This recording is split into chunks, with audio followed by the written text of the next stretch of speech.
everyone. I'm Molly Line, along with Jason Chaffetz, Kellyanne Conway, and Joe Concha. And welcome to the big Sunday show. The big story tonight.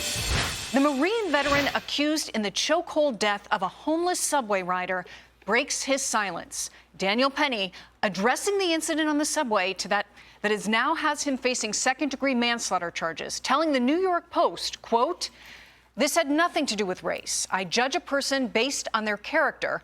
I'm not a white supremacist. I mean, it's a little bit comical. Everybody who's ever met me can tell you. I love all people. I love all cultures. You can tell by my past in all of my travels and adventures around the world. I was actually planning a road trip through Africa before this happened." It's a wide-ranging interview. Penny also opens up about the death of Jordan Neely, saying, quote, "I'm deeply saddened by the loss of life. It's tragic what happened to him. Hopefully we can change the system that so desperately failed us." Joe, I think I want to start with you here. Okay. You know, you have some experience traveling through the city. Yes. And as do many New Yorkers who have been on an enclosed place in the subway. Your thoughts on this, on what Neely has said, or on what Penny has said about the death of Neely? Penny's words are important, obviously, but it's the witnesses. Those words are even more important. His lawyer is saying, and you're going to see video around this as well, that time and again during this whole incident, Neely wasn't trying to kill anybody. He was trying to protect somebody, obviously. He has no prior arrest record in any way, shape, or form. And what would have happened if, let's say, Jordan Neely, who had 44 arrests before this, who kidnapped a 7-year-old girl, I have a daughter that age, who once beat an old lady in a similar situation. What would have happened if everybody stood by, including Daniel Penny, and did nothing in this situation? So he seems obviously like a good guy. He seems like he has a lot of remorse here, but in the end, it'll come down to the witnesses who will say this man did nothing wrong, or at least did not intend to kill Jordan Neely. You know, as part of this interview that he gave, he did talk about the threat that he felt was unfolding there. And he said this, "This was different this time, was much different. I can tell you that the threats, the menacing, the terror that Jordan Neely introduced to that train has already been well documented. I don't think it's going to even be controverted. There are numerous witnesses from all different walks of life who have absolutely no motive to do anything other than recount what actually happened. They are uniform in their recollection of events." Kellyanne, of course, that comes down to the question of what actually happened. We've seen the actual video there, the moment, the chokehold and all of that, but the real question is what happened before that. And my thought for you was, as someone who's worked so expansively with the media, here's Daniel Penny speaking to the press. Is it wise, and was it even perhaps necessary, because to a certain extent, he's almost being tried in the press ahead of things moving forward? It probably wasn't necessary. If it was wise, I think it was a first do no harm interview. I don't see anything that he said today that could be used against him in a court of law on criminal charges. But I think it's also important for folks to understand that you think everything that's out on video we've seen, that's not the case here. It sounds like other people who were witnesses are going to testify as to how they felt. Did they feel threatened in an enclosed subway car when this man was throwing trash and saying or doing what he was saying and doing? None of us know. We weren't there. But most importantly, Molly, to your point, the media weren't there either, and Al Sharpton wasn't there. And one of the best things that Penny said in his interview today was that he was asked about Al Sharpton. He said, "I don't really know who that is."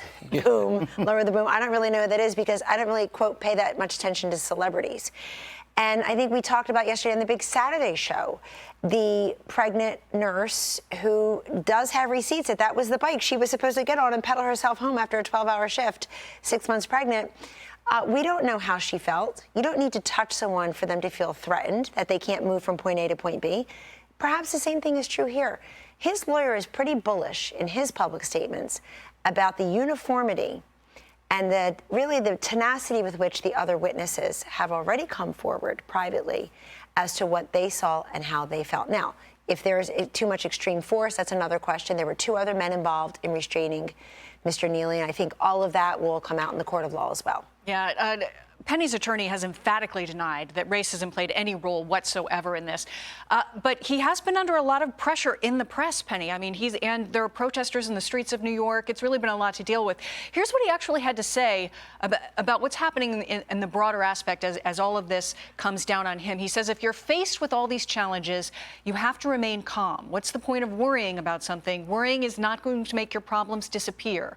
I attribute this to my father and grandfather. They are very, very stoic. Jason, your thoughts as all of these words, now his words, have come out in the paper? Well, I think it's serving him well to take a humble approach. Nobody likes the conclusion of this, but the way I see it, Daniel Penny is a hero. He's the guy you want on that subway. Unfortunately, law enforcement is almost non-existent in so many places on the subway. And day after day, you hear about all the violence that's going on there. And the terror that was going on, that's his word, terror that was going on in that car in real time. He didn't seek this. Nobody was seeking this. Nobody wanted this to happen. But you have somebody who evidently, at least on the surface, from the limited information we have, has a mental health issue and is going ballistic in that car. People were in danger, and he needed to subdue that danger in real time. And that's the type of heroic thing you want to be sitting next to that person in that car at that time. Again, a tragic ending, but he, I think, is taking the right approach. Unfortunately, do have to fight this a little bit in the media because it is getting so much attention. I don't think he wants to be dealing with this. He seems like a patriotic, good-hearted guy, served his nation. Everything in his record just shows that he's patriotic in everything that he does.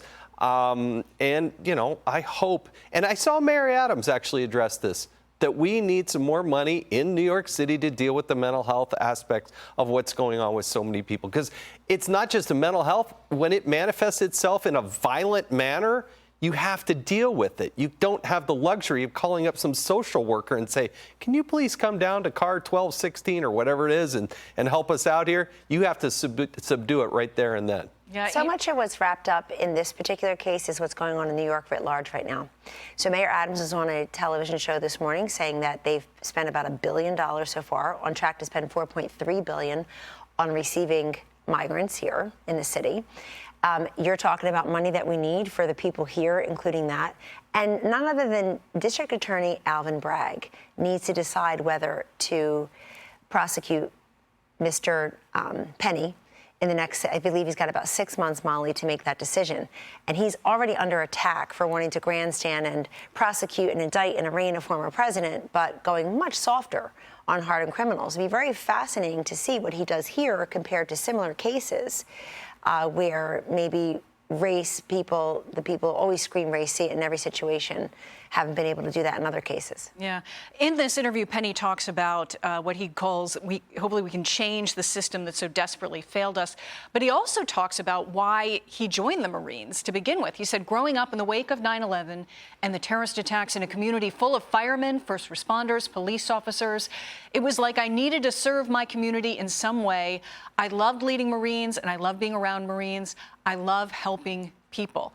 So he is of that generation, that 9/11 generation that grew up when that was what had just happened and that stepped up to serve in the wake and around that time.